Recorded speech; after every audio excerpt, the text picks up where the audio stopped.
Hora da sua dose de dúvida, pois a pergunta certa é o começo de toda boa resposta. Vamos pensar juntos?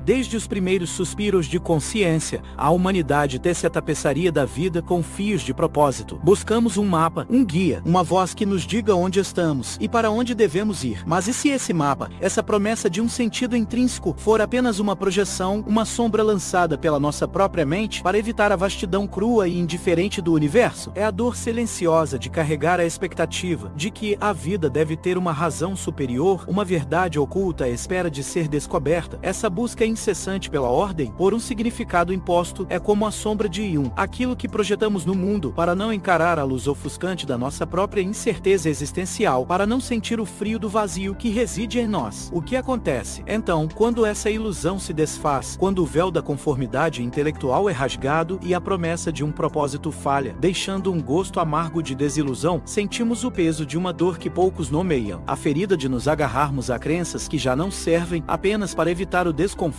de não saber. É aqui que Albert Camus se ergue, não como um arauto do desespero, mas como um convite perturbador à lucidez. Ele nos apresenta a filosofia do absurdo, a colisão inevitável entre a nossa inata busca por significado e o silêncio ensurdecedor de um universo que não oferece respostas prontas. Camus não nos condena, ele nos liberta para encarar o não sentido, para abraçar o paradoxo. E nesse abraço, nessa coragem de olhar o abismo sem desviar o olhar, reside o verdadeiro segredo do entendimento. Não é uma fuga, mas uma imersão. A confusão se desarma não porque encontramos todas as respostas, mas porque aprendemos a habitar a pergunta, a dançar com a incerteza. A liberdade da carnage-se da aceitação plena do que é, transformando a angústia em uma clareza cortante. Sua certeza é sua gaiola. O que aconteceria se tudo o que você soubesse fosse uma forma de evitar o que realmente está à sua frente? A mente humana anseia por ordem, por um propósito que justifique cada passo, cada dor e cada alegria. Mas e se essa busca incessante por sentido for, na verdade, a mentira mais confortável que contamos a nós mesmos? Camus nos revela o divórcio brutal entre nosso anseio por clareza e o silêncio irracional do universo. É uma ferida, um isolamento sentido por aqueles que questionam o sentido imposto, que veem além das narrativas prontas. A dor da desilusão intelectual é real, uma picada aguda que valida a sensação de estar à margem, de não se encaixar nas certezas alheias. Para fugir dessa verdade incômoda, construímos labirintos de falsa certeza, prisões de significado para evitar o vazio. Aceitamos narrativas prontas, como um otimismo tóxico que nos anestesia, que nos impede de sentir a dor crua da existência sem um roteiro garantido. É o viés de confirmação em ação, um conforto enganoso que nos aprisiona em uma realidade fabricada, onde cada evento precisa ter uma razão maior, um destino predeterminado. Negar o absurdo, ignorar a indiferença do cosmos, cobra um fardo psicológico pesado. É uma ansiedade velada que corrói por dentro, uma superficialidade que impede o mergulho na profundidade do ser, uma paralisia intelectual que nos impede de nos descobrirmos. Mas há uma chave, um caminho forjado na aceitação. Sísifo, condenado a empurrar sua rocha eternamente, não se resigna. No reconhecimento do absurdo de sua tarefa, ele encontra sua liberdade. Ele se torna o senhor de seu próprio destino, não porque a rocha tem um propósito final, mas porque ele escolhe empurrá-la com todo o seu ser. Aceitar o absurdo não é desistir, é o primeiro ato de rebelião, a libertação da responsabilidade de encontrar um valor imposto e a assunção da liberdade de criar o seu próprio. Desperte seu rebelde interior. Desafie as narrativas dominantes. Questione o que lhe foi dito ser o sentido da vida. Qual é o seu Sísifo e como você o celebra? Pense em Sísifo, eternamente condenado a empurrar uma rocha montanha acima, apenas para vê-la rolar de volta. À primeira vista, é a imagem da futilidade, do desespero. Mas Camus nos convida a ver além. Para o herói absurdo, a alegria não está no topo da montanha, mas no próprio ato de empurrar, no eterno retorno. Ao reconhecer a futilidade intrínseca de sua tarefa, Sísifo não se entrega ao desespero. Ele assume seu fardo com um sorriso, transformando a perda de fé em uma fonte inesgotável de poder. Ele se torna maior que sua pedra, maior que seu destino. Essa é a essência do não do rebelde. É a recusa em se curvar à tirania de um propósito externo, de um significado imposto de fora. A revolta camusiana não é uma negação da vida, mas uma afirmação apaixonada apesar da irracionalidade do universo. O apego à ideia de um propósito maior, de um plano divino, muitas vezes sabota nossa capacidade de discernir a verdade nua e crua. Nos prende em expectativas, em um roteiro que não é nosso. A lucidez sobre o absurdo, paradoxalmente, forja um novo tipo de valor. É a alquimia do desespero, onde a aceitação do sem-sentido gera uma descarga de dopamina, uma resolução de um paradoxo intelectual que nos energiza. Camus nos ensina a viver com intensidade, a criar valor através de cada ação consciente, de cada momento vivido plenamente. A autenticidade absurda se ergue sobre 3 pilares: paixão, liberdade e revolta. Cultive a paixão pelas experiências presentes, não pelo que elas deveriam significar, mas pelo que são. Exerça a liberdade de escolha, sabendo que cada decisão é um ato de criação de seu próprio sentido. Mantenha a revolta contra todas as imposições de significado que tentam roubar sua autonomia. O seu reino, a sua maestria, está aqui e agora. A verdadeira coroa do homem absurdo e invisível, tecida de coragem e lucidez, é a capacidade de encarar a vida sem ilusões e, ainda assim, encontrar nela a plenitude. Sua vida é a única obra de arte a ser criada. Não há entrego e a propósitos alheios. Qual é o seu ato de rebeldia hoje? Há um pânico silencioso que nos atravessa quando a mente ousa contemplar a ausência de um propósito cósmico. É a afronta do nada, o choque existencial de perceber que o universo, em sua vastidão indiferente, não se importa com nossas buscas, com nossas dores, com nossos anseios por um grande plano. Essa dor, o medo de reconhecer a falta de sentido, é profunda. Nosso desejo inato por clareza nos impede de aceitar a indiferença universal, gerando uma ferida de desilusão. Um vazio que nos assusta mais do que qualquer escuridão. Nesse cenário, o erro da esperança se revela. Não a esperança de um futuro melhor criado por nossas mãos, mas a busca incessante por um sentido superior, por uma garantia externa de que tudo faz parte de algo maior. Essa esperança, segundo Camus, é um suicídio filosófico, uma renúncia à nossa agência, uma entrega da nossa liberdade. Ela nos torna escravos, nos amarra a expectativas que o universo nunca prometeu cumprir e nos impede de ver a verdade cortante de nossa própria existência. Sua certeza é sua gaiola, mas há um antídoto, uma revolução mental no ato de encarar a indiferença cósmica. A aceitação desse silêncio universal não é uma derrota, mas uma libertação. Ela nos liberta da tirania das expectativas externas, das decepções que surgem quando a realidade não se alinha com nossos contos de fadas. A cura mental camusiana reside em confrontar a ausência de sentido como um ato de empoderamento, uma declaração de que, mesmo sem um roteiro, a vida vale a pena ser vivida intensamente. Este terreno baldio, onde não há significado imposto, torna-se o lugar perfeito para a arquitetura do seu próprio valor. É um modelo de 3 passos. Primeiro, reconheça o absurdo, a colisão entre seu anseio e o silêncio do mundo. Segundo, revolte-se contra qualquer imposição externa de sentido, afirmando sua liberdade de ser. Terceiro, crie e viva seus próprios valores, discernindo as verdades sobre a natureza humana e a sociedade através de sua própria lente. O vazio não é ausência, é uma tela em branco. É um convite para pintar sua própria existência, para expressar sua liberdade sem julgamento cósmico. O que você ousaria criar agora que o universo não o observa? Existe uma ferida profunda em aceitar um propósito pré-fabricado, em se conformar a um molde que não foi feito para você. É a dor de sentir-se incompreendido por questionar as normas, por ousar olhar para além do que é conveniente. Muitos carregam esse peso, a sensação de que há algo fundamentalmente errado em não se encaixar em uma grande narrativa imposta. Camus, com sua lucidez cortante, desmantela a própria necessidade de validação externa, nos convidando a abandonar o conforto ilusório do conformismo intelectual. O erro da grande narrativa é justamente esse. Ela nos rouba a autonomia. A sociedade, em sua busca por controle, muitas vezes distorce a imagem do filósofo independente, do pensador crítico, para manter suas histórias controláveis, suas verdades convenientes. E nós, em nossa sede por respostas, acabamos buscando estímulo em poços rasos de autoajuda, em soluções fáceis que apenas mascaram a profundidade da nossa busca. Mas a falha fatal reside em acreditar que um sentido universal é necessário para que a vida tenha valor. O que se perde é o poder de discernir a verdade em si mesmo. E se há ausência de um propósito externo, o silêncio dos deuses, fosse, na verdade, sua maior liberdade, o experimento do sem-sentido nos força a focar no agora, a aguçar nossa percepção da vida presente. Sem a promessa de um grande final, cada momento se intensifica, cada experiência ganha um brilho próprio. É uma descarga de dopamina, a euforia da verdade proibida, que se revela quando aceitamos que a vida não precisa de uma justificação externa para ser vivida com paixão. Para viver essa paixão, adote a técnica do presente eterno. Não é sobre esperar um futuro com sentido garantido, mas sobre mergulhar na intensidade do agora. Use as lentes da filosofia e da teoria crítica para discernir as verdades sobre a natureza humana e a sociedade, não para encontrar um propósito, mas para aplicar em sua própria automaestria. Sinta o vento no rosto, o calor do sol, a textura das coisas. Isso é tudo. Isso é o suficiente. Sua vida é sua obra-prima. No vácuo de um sentido universal, emerge a oportunidade para você se tornar o artista de sua própria existência, livre das expectativas, livre das amarras. O que você ousaria criar agora que detém o segredo do entendimento? Há uma dor silenciosa na busca incessante por um ideal de felicidade que nunca se alcança, uma ferida profunda na perda de fé na sabedoria convencional que promete a plenitude em fórmulas prontas. Essa felicidade forçada é um vazio, uma miragem que nos esgota enquanto corremos atrás de algo que, por sua própria natureza, é inatingível quando buscado externamente. É tempo de desmascarar essa ilusão e revelar a paz resiliente que Camus nos oferece, uma paz forjada na aceitação da realidade nua e crua. O erro da solução fácil reside justamente aí. As promessas de sentido instantâneo nos acorrentam, nos prendem em miragens de sabedoria que nos impedem de confrontar a verdade. A autoajuda superficial, muitas vezes, explora nosso medo do absurdo, oferecendo paliativos que apenas adiam a verdadeira confrontação com a existência. É uma falha fatal buscar a verdade em poços rasos, quando a profundidade está em encarar o que é, sem filtros, sem promessas. A revolta da consciência é o caminho. Camus, em sua lucidez, nos ensina a amar o próprio destino, a encontrar uma cura mental no amor fati, não como resignação, mas como uma afirmação apaixonada da nossa condição. Pense em Diógenes, que rejeitou as normas sociais e encontrou liberdade na aceitação pádaca de sua própria existência, vivendo sob o sol. Essa libertação vem da rejeição das imposições externas e da aceitação plena de quem somos, com todas as nossas imperfeições e no meio de um universo indiferente. O mapa da resiliência absurda é construído sobre essa base. O mito de Sísifo nos mostra que aceitar a absurdidade não é desistir, mas construir uma resiliência inabalável. É no questionamento constante, na celebração de cada momento vivido intensamente, que encontramos uma paz verdadeira, que não depende de um propósito externo para existir. A dúvida não é sua inimiga, ela é sua guia, abrindo caminho para uma paz duradoura. Essa é a paz que o mundo não pode dar, sua fortaleza inexpugnável no coração do absurdo. Não é a ausência de problemas, mas a capacidade de enfrentá-los com uma consciência plena da natureza da existência. Você está pronto para construir sua própria fortaleza inexpugnável no coração do absurdo, onde a paz reside não na certeza, mas na coragem de viver sem ela? Chegamos ao fim desta jornada, mas não ao fim da sua. Relembramos a ferida profunda que nasce da busca por um sentido pré-fabricado, por um roteiro que o universo nunca prometeu. Albert Camus, com sua voz perturbadora, não nos abandonou ao desespero, mas transformou essa ferida em